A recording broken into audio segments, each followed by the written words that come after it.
Mom, where's the car? What?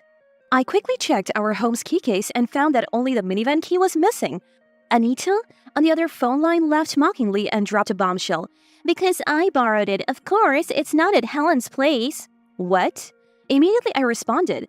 That car isn't mine, you know? Huh? My name is Helen Miller. I'm a housewife with one daughter. We moved to this town to coincide with my husband Mark's business trip. We are what you would call a transfer family, something quite common for us. Being in a new place always makes me nervous, especially about getting along with the neighbors.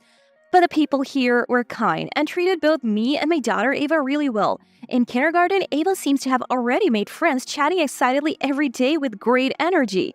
It looks like we'll manage fine this time too. At that time, I had no idea what was to come. Sorry, Helen, for borrowing the car. It's okay. I was just thinking of going shopping. Today, I went shopping at a department store a bit far away with a local mom friend. The department store had a great selection, but it was a bit inconvenient to get to by public transportation. Much easier by car. When the topic of wanting to go there came up since I wanted to go, I suggested, why don't we go together? I can drive. We have a minivan at home. Mark said it would be handy to have. He prepared it for me. It's mostly for family use, but Mark has his own car, so I usually drive it. It's a pretty nice minivan, and my neighbors have said, admiring it. Nice car. Helen, you went to that department store the other day? Lucky. Somehow, this minor weekend detail leaked out, and one day another mom friend, Anita, asked me about it. She's bright and lively and was one of the first mom friends to talk to me when I moved here, but to be honest, I find her difficult to deal with. At first, she was really nice and even showed me around town, so I felt obliged to return the favor a few times. But as we talked more, she increasingly brought up money matters. See, my husband has a decent position, but his salary is so-so. Oh, really? But having a position is impressive, I think. You think? Well, he's quite young for his position. Oh, and this bag, he got it for our anniversary. Cost like $2,000. That's nice. He sounds wonderful. What does Helen's husband do? Oh, he's in a specialized field. Wow, that sounds tough. Our conversations often felt like she was looking down on me, and I kept trying to flatter her. Not just that, she would even comment on people's clothes and accessories and talk behind their backs. That person always dresses so plain. Changing my initial good impression of her, so when she suddenly asked me, I just smiled wryly and said, yeah, I really wanted to go. But it's hard to get there, right? How did you manage? I went in my car. Wow, Helen, you can drive? Hey, can you take me next time? I hesitated to respond to her forwardness. Once I agree, she will likely ask again in the future. But I was overpowered by her insistence, and I found myself saying, well, if I'm free sometime, really? Promise. She left quickly after that, but then immediately messaged me. When are you free? I replied, confused. I'm not sure about my schedule right now, but she kept asking every day. So, what about your next day off? I am asked by her almost every other day. Reluctantly, I said, maybe next Sunday. Eventually, I ended up taking Anita to the department store on Sunday, where her overbearing behavior continued. Hey, let's go there next. Sorry, I need to get going soon. What? We have barely had fun yet. Even though we had been there for about 5 hours, Anita was not satisfied and kept complaining. I wanted to stay longer, but I had things to do at home, and Ava would be back soon, so I couldn't just go along with Anita. Sorry, Ava will be home soon. Fine, but you have to take me next time. Anita, I can't do it every time. What? Such a nice minivan, it's a waste not to use it. You bought it to go out, right? Well, first of all, your outfit for the department store, honestly, you could do better.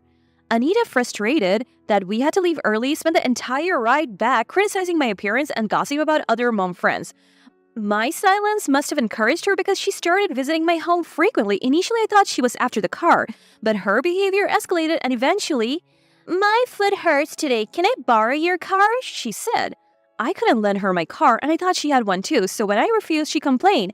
What's the big deal? It's just for a little while, and then she left grumbling. This continued over the weekends. There was a piano recital for Ava's lessons. Since some of Ava's classmates from kindergarten also attended the piano school, which was a bit far, I suggested, should I drive us there? I wanted to repay the kindness I received from the mom friends. Hearing my offer, they looked surprised and said, are you sure? Not that I believed it, but Anita said that Helen finds it annoying to drive for kindergarten events and only does it because she's asked by mom friends. Really? I didn't believe it, but I thought it might be a burden. Apparently, Anita spread rumors about me not lending my car as retaliation. I explained the situation and apologized if I had made the mom friends uncomfortable. Helen, you don't need to apologize. To which they responded, really, I don't mind driving everyone. We are all headed to the same places, and I want to get along well. I'm truly sorry. We are sorry, too, for being swayed by rumors. Thanks for always helping. I was relieved the misunderstanding with the mom friends was resolved, but Anita's actions scared me. If not for this incident, we might have remained distanced. I felt like just a convenient source of a car to Anita. From that day, I kept my distance from Anita, and it seemed the other mom friends did the same, but I had no idea this would escalate into something bigger. Mom, where's the car? What? One day, when Ava and I planned to go to the mall, Ava rushed to the garage only to find the minivan missing. Usually, I would know if Mark took it, as he visits when he leaves the house, but he had been on a business trip for the past 2 days. When I took the key case, only the minivan key was missing. No way. Feeling a burglary, I immediately called the police. The police arrived quickly and looked into the area's security cameras, but our garage was in a blind spot. They said identifying the thief might take more time. I called Mark, who said, I'll come home right away. Our outing was cancelled, leaving Ava and me disappointed. The next day, a holiday, we decided to bake at home, which cheered Ava up, but I couldn't shake off the anxiety and fear about the stolen car. Then Anita called my phone. I was busy discussing the car situation with Mark. Sorry, Anita, I can't talk right now. Oh, about the minivan? Her sudden knowledge of it startled me. I was hooked. How do you know about that? Over the phone, Anita laughed mockingly and said something shocking. Because I borrowed it. Of course, it's not at Helen's. Confused and shocked, I managed to ask, what? How could you say that? How did you even get the keys? Then I remembered yesterday's tea party. It wasn't my idea, but Anita's. We had a small gathering of mom friends at my house to discuss a class event. I need to use the bathroom. I recalled Anita going to the bathroom. She did seem to be gone for a while, but how did she know where the keys were? My mind was too scrambled to think clearly. Was it during yesterday's tea party? Yeah, duh. With such an obvious key case, it's like you were asking me to borrow it. I can't believe it. That's theft. Huh? It's your fault for not lending it to me. Anyway, I'm on a trip and won't be back until the weekend, so I'll return it then. That's not okay. But Anita abruptly ended the call, saying, bye then. I was speechless at the sudden turn of events. Though relieved the car wasn't gone for good, I was stunned that a mom friend would do such a thing. I explained everything to Mark, who said with a wry smile, I really want to understand what kind of morals people have. Yeah, being taken advantage of like this is troublesome. Okay, I'll handle it. Huh? You wouldn't want to ride in a car that's being misused, right? I was thinking of returning it to the company soon, so this works out. The minivan wasn't actually purchased by us. Mark's company is a major one that deals with cars, so they provide them for test driving and use. So while the car wasn't ours, we were allowed to use it, sort of like an unusual employee benefit, but having someone else use it was theft and posed a risk to the company. So Mark planned to handle it through the company. But will the company get involved for someone unrelated? Normally, no, but this case is special. Uh-huh. I was confused by Mark's words, but he just smiled. Don't worry, leave it to me. He said this. We decided to wait until the weekend for the car's return. However, 2 days before the promised date, Anita called again. Sorry, I had a bit of an accident, and the car is totaled. What? I was shocked by her words first. Apparently, she had an accident while traveling?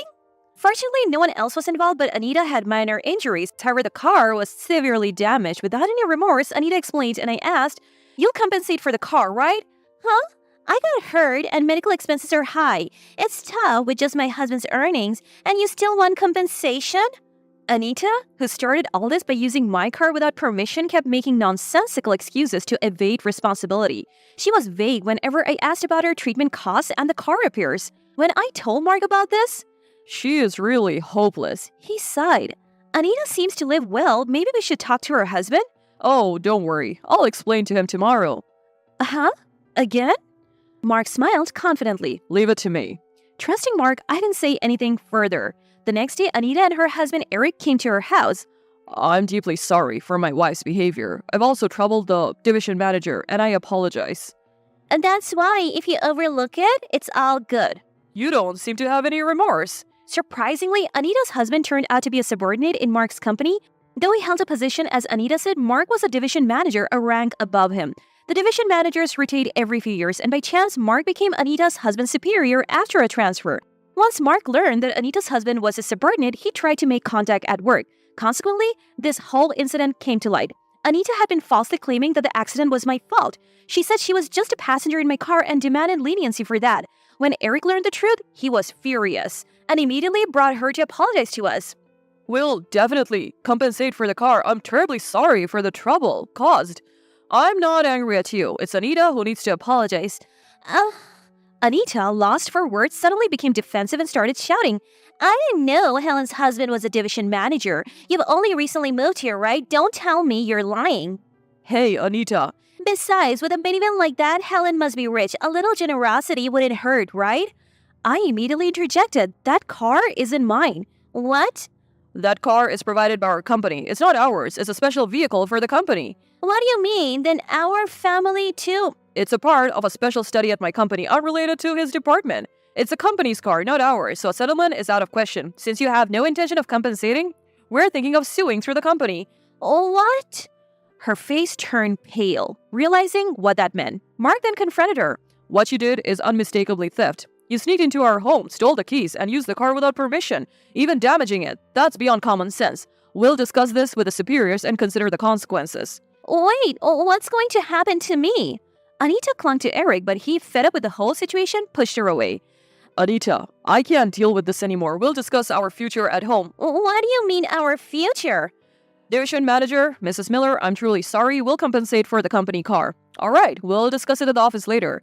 Eric, dragging and loudly protesting Anita, apologized multiple times as they left. The neighbors, surprised by the commotion, came out and whispered among themselves. Mark, with a wry smile, shared more details. Eric, an excellent subordinate, often expressed his home troubles at company drinks. When I mentioned his name, Mark realized Eric was married to Anita and had been looking for a way to help. Reluctantly, Mark said this incident might change their relationship. Indeed, the company billed Anita for the extensive repair costs, which she ultimately agreed to pay. Eric decided to divorce Anita after this incident. Despite Anita's pleas, he contacted her parents, explained everything, and they took her back home. Anita's parents are quite serious people. They initially covered the repair costs, and Anita is now working to pay them back. Eric, who was not at fault, was not dismissed from his job and continues to work diligently under Mark. As for me, my relationship with the other mom friends has grown closer since the incident with Anita. It must have been tough, they sympathized, saying. Those who had misunderstood also apologized. Sorry about that. They now understand that all the rumors Anita had spread were lies. Mom, I'm leaving. Okay, have a good day. Relieved by the return of peaceful days, I'm determined to continue supporting my family as a housewife.